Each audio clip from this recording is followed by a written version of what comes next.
yang pertama, yakni mengenai pendahuluan. Namun sebelum itu kita akan mengenal terlebih dahulu apa sih fintech itu. Nah, jadi fintech atau teknologi finansial adalah suatu industri yang berkembang pesat sejak tahun 2016, yang kemudian didorong oleh adanya startup yang inovatif yang menawarkan layanan keuangan baru. Nah, fintech ini telah mengubah industri keuangan global dan menggeser sebagian besar layanan yang dulunya itu dikuasai oleh bank. Meskipun fintech ini menantang perbankan tradisional, namun industri tersebut tentunya akan terus berkembang dan kesadaran akan ancaman keamanan siber yang semakin meningkat. Nah, di bagian pendahuluan ini akan memberikan gambaran kepada kita tentang sektor fintech dan menjelaskan konsepnya, serta menjadi dasar untuk topik materi kita pada hari ini. Selanjutnya adalah perbankan dan momen e-book. Pada tahun 2007, e-book itu masih bersifat minoritas, sementara buku cetak semakin mendominasi. Namun dalam kurang dari 10 tahun, e-book berkembang pesat dan menjadi bagian dari arus utama. Tentunya ini didorong oleh adanya keinginan konsumen akan kenyamanan. Pasar buku digital Amerika Serikat itu tumbuh dari 0,27 miliar US dollar di tahun 2008 menjadi 5,69 miliar dolar US dollar di tahun 2015. Sehingga ini mencerminkan pergeseran besar dalam penerbitan yang kini juga terjadi di industri jasa keuangan. Nah, untuk selanjutnya itu adalah pergeseran landscape. Bank retail besar itu masih mendominasi sektor keuangan, tetapi kini bersaing dengan fintech yang menawarkan alternatif seperti PayPal, platform P2P, dan bank digital. Fintech mendekati momen e-book, di mana solusi berbasis teknologi itu semakin disukai oleh konsumen. Perkembangan ini dapat mengancam pangsa pasar dan juga ekuitas merek bank tradisional. Namun, ini juga membuka peluang bagi mereka untuk lebih terinovasi oleh fintech ini. Selanjutnya adalah revolusi yang belum selesai.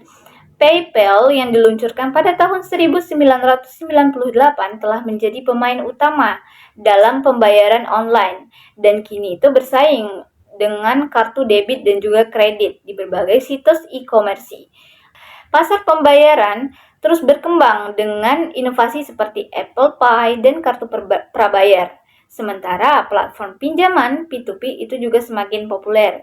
Fintech mengubah sektor keuangan dengan memberikan alternatif yang lebih cepat, nyaman, dan inovatif. Meskipun masih ada saja tantangan dalam regulasi dan adopsi teknologi baru, seperti mata uang digital dan buku besar terdistribusi. Terakhir adalah tantangan yang dihadapi oleh bank. Yang pertama adalah erosi kepercayaan dan reputasi. Krisis keuangan dan biaya perilaku yang besar telah mengikis kepercayaan publik terhadap bank, membuat mereka itu rentan terhadap gangguan oleh penyedia layanan keuangan yang berbasis teknologi yang lebih dipandang positif oleh konsumen maupun generasi muda. Yang kedua adalah persaingan dari layanan fintech. Bank kini bersaing dengan berbagai layanan keuangan baru seperti PayPal, dompet elektronik, dan platform pinjaman P2P yang menawarkan alternatif lebih menarik dan juga mudah diakses. Bahkan ini berpotensi mengabaikan sistem perbankan tradisional dalam jangka menengah. Baik, itu saja materi dari saya. Terima kasih. Saya akan menjelaskan risiko oportunitas. Perusahaan fintech menghadirkan risiko besar bagi bank tradisional yang mungkin hanya dianggap sebagai penyedia infrastruktur sementara. Fintech dipuji atas layanan inovatif dan hubungan pelanggan yang kuat. Bank tradisional yang terkendala oleh sistem lama dan birokrasi kalah saing dengan pemain fintech yang lebih tangkas dan berfokus pada kepuasan pelanggan. Nah, selain itu, layanan fintech seperti platform P2P menawarkan biaya lebih rendah dan transparansi yang lebih besar, menarik generasi yang tumbuh dengan media sosial dan nilai kepuasan pelanggan tinggi. Selanjutnya, masa depan sektor perbankan. BBVA memprediksi bahwa separuh bank di dunia akan hilang akibat disrupsi digital. Namun, bank yang beradaptasi bisa berkembang.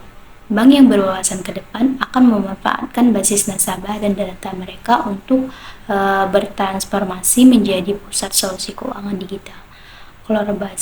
Kolaborasi dengan pengembangan fintech akan menjadi kunci utama untuk menghadirkan layanan inovatif. Bank masa depan bisa menjadi toko aplikasi keuangan, menawarkan solusi holistik yang menggabungkan layanan keuangan dengan teknologi digital lainnya, serta menjaga relevansi dan kemakmuran mereka. Selanjutnya mengenai mengapa kami sangat bersemangat dengan fintech.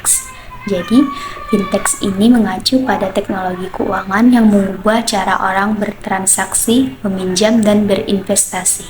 Sektor yang paling terdampak adalah pembayaran dan transfer uang.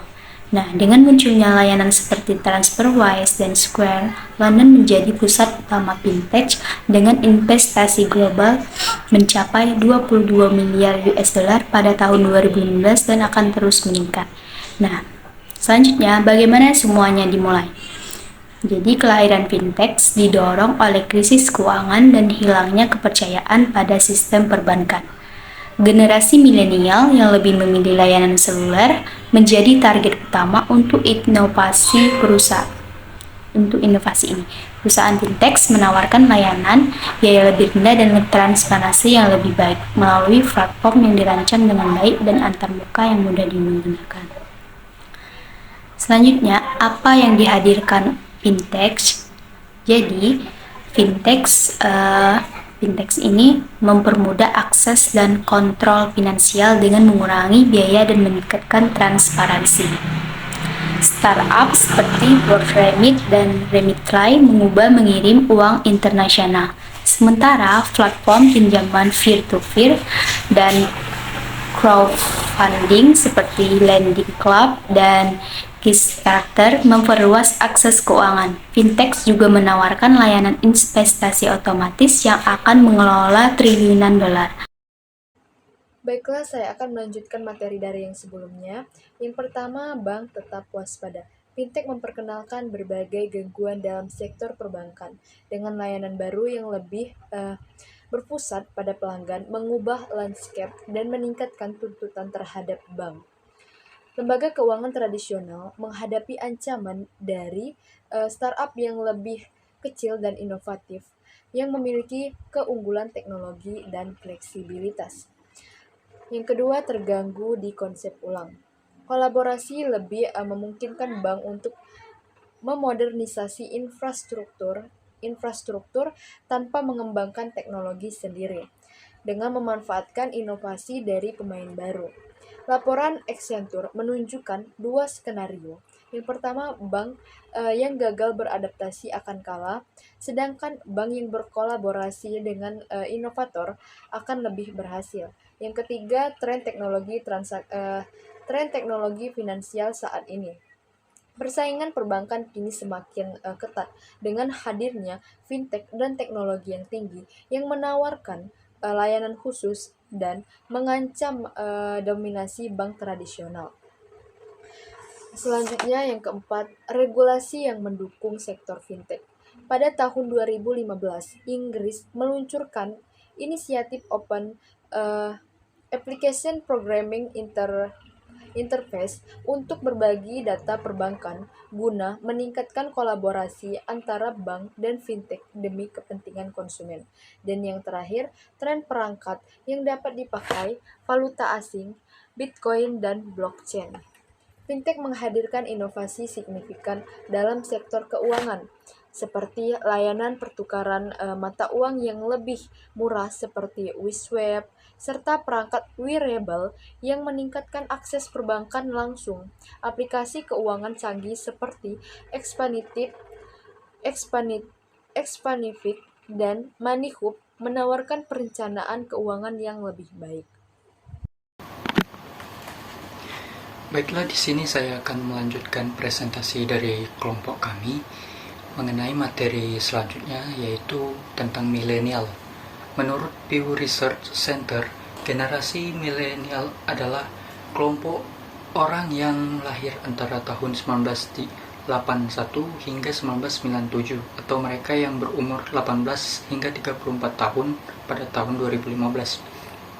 Generasi milenial merupakan kelompok populasi terbesar di Amerika Serikat dan preferensi mereka terhadap teknologi digital telah mendorong pertumbuhan industri, lebih tepatnya industri vintage, sebab mereka cenderung tidak memiliki rekening bank tradisional dan lebih sering menggunakan ponsel untuk transaksi keuangan. Kecenderungan generasi milenial ini telah mengubah cara orang berinteraksi dengan uang dari yang sebelumnya sangat bergantung pada bank fisik menjadi lebih mengandalkan aplikasi dan platform digital. Jadi intinya, generasi milenial adalah kelompok yang sangat berpengaruh dalam membentuk lanskap keuangan pada saat ini, sebab preferensi mereka terhadap teknologi digital telah mendorong adanya inovasi dan perubahan yang signifikan dalam industri perbankan. Menariknya, generasi milenial pada umumnya lebih optimis dibandingkan dengan generasi yang lebih tua, sebab mereka lebih positif dalam memandang masa depan dan lebih puas dengan kondisi pada saat ini. Ada sebuah laporan pada bulan Oktober 2014 dari Council of Economic Advisor 2014 mengidentifikasikan 15 fakta ekonomi tentang milenial yang sebagian besar menegaskan banyak temuan sebagai berikut. Yang pertama itu fakta yang pertama, milenial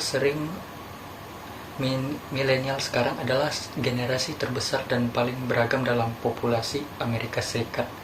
Kedua, milenial telah dibentuk oleh teknologi. Fakta yang ketiga, generasi milenial menghargai komunitas, keluarga, dan juga kreativitas di dalam pekerjaan mereka. Fakta yang kelima, generasi milenial telah berinvestasi pada sumber daya manusia lebih banyak daripada generasi sebelumnya. Fakta yang kelima, generasi milenial yang akan melanjutkan ke perguruan tinggi lebih cenderung mempelajari ilmu sosial dan bidang terapan. Fakta yang keenam, seiring dengan meningkatnya jumlah mahasiswa, semakin banyak mahasiswa yang mengandalkan pinjaman untuk membiayai pendidikan pasca sekolah menengah. Dan fakta yang ketujuh, generasi milenial lebih cenderung fokus secara eksklusif pada studi daripada menggabungkan sekolah dan pekerjaan.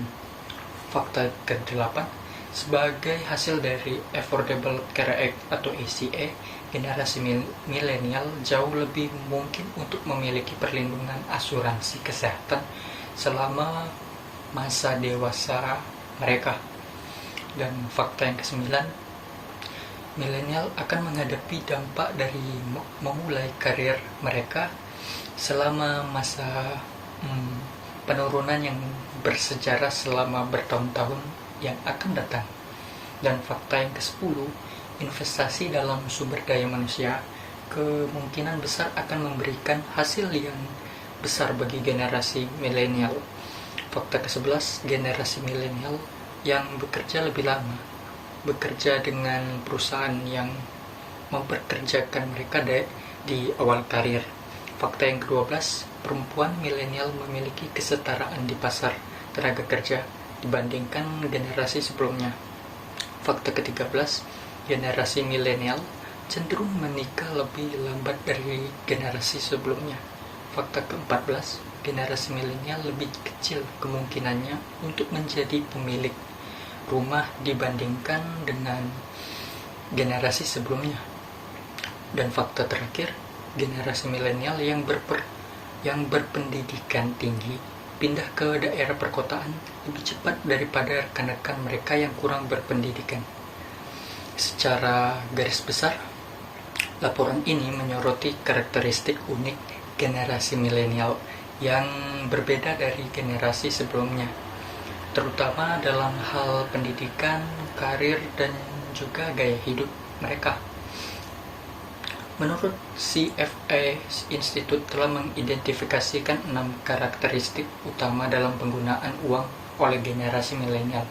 Yang pertama, milenial menggunakan uang sebagai jaringan sosial.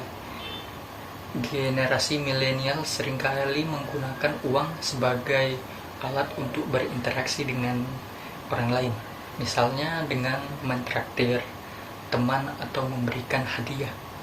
Kemudian yang kedua, generasi milenial memindahkan uang ke lebih banyak tempat dengan lebih cepat, baik itu untuk pembayaran online, transfer antar rekening, ataupun investasi.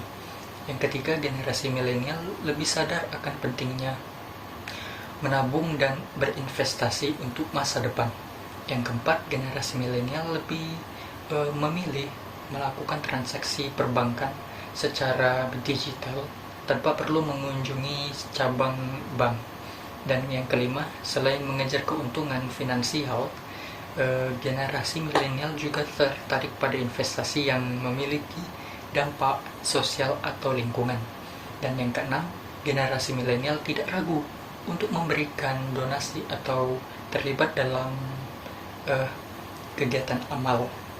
Jadi, secara keseluruhan generasi milenial ini memiliki pendekatan yang lebih modern, fleksibel, dan juga berorientasi pada nilai dalam mengelola keuangan mereka. Mereka memanfaatkan teknologi, mengejar tujuan jangka panjang, dan peduli terhadap isu-isu sosial. Terdapat 2 konsep dalam perkembangan dalam dunia teknologi, yakni teknologi dan komputasi kuantum. Pertama, konsep teknologi, perubahan yang sangat cepat dalam 50 tahun terakhir. Peningkatan kemampuan pemrosesan yang pesat diiringi dengan penurunan biaya menjadi kunci dalam mendorong pertumbuhan berbagai aplikasi termasuk di bidang keuangan. Kedua, komputasi kuantum. Komputasi kuantum diposisikan sebagai salah satu bidang penelitian yang menjanjikan untuk meningkatkan efisiensi dalam berbagai aplikasi. Ini mengindikasikan bahwa teknologi kuantum memiliki potensi untuk memberikan lompatan besar dalam kemampuan komputasi di masa depan. Baiklah, itulah materi dari saya. Selanjutnya akan dilanjutkan oleh teman saya. Baiklah, selanjutnya itu unit pemrosesan grafis. Perkembangan yang telah membantu pertumbuhan dalam pembelajaran mesin atau ML dan analisis data besar adalah implementasi GPU yang kuat yang diproduksi oleh Nvidia, Advanced Micro Device, dan lainnya. Dalam komputasi awan, penyedia layanan dapat menanggung beban untuk menginstal dan memelihara semua server, penyimpanan basis data, dan aplikasi terkait yang diperlukan, bersama dengan perangkat lunak, komunikasi, konektivitas, dan keamanan pencadangan, dan lain-lainnya. Ada berbagai jenis model komputasi awan, tergantung pada seberapa banyak layanan TI yang dikelola di luar lokasi di awan PS yang dikelola secara lokal. Yang pertama itu infrastruktur as a service. Biasanya menyediakan komputer, fitur jaringan, dan penyimpanan data, namun tetap memberikan fleksibilitas dan kontrol kepada manajemen TI lokal. Layanan yang ditawarkan dapat mencakup analisis data besar, alat pengembang, dan ML lainnya. Yang kedua yaitu platform sebagai layanan, penambahan manajemen infrastruktur dasar seperti perangkat dan sistem operasi, serta alat untuk mengembang, pengujian, dan penyebaran. Yang ketiga yaitu perangkat lunak sebagai layanan, menyediakan solusi lengkap, biasanya termasuk aplikasi penggunaan akhir seperti email. Pelanggan sering kali dapat menambahkan modifikasi dan penambahan untuk memenuhi kebutuhan spesifik mereka. Layanan cloud dapat digunakan sebagai layanan publik, privat, atau gabungan keduanya. Dalam model cloud publik, sama perangkat keras, perangkat lunak, dan infrastruktur pendukung dimiliki oleh penyedia cloud. Selanjutnya ada kecerdasan buatan. Inovasi penting lainnya dalam teknologi berkontribusi pada kemajuan fintech adalah AI. Salah satu definisi AI yang berguna adalah proses di mana mesin belajar untuk memecahkan masalah yang diberikan. Lembaga keuangan semakin banyak menggunakan chatbot atau AI dalam interaksi dengan pelanggan.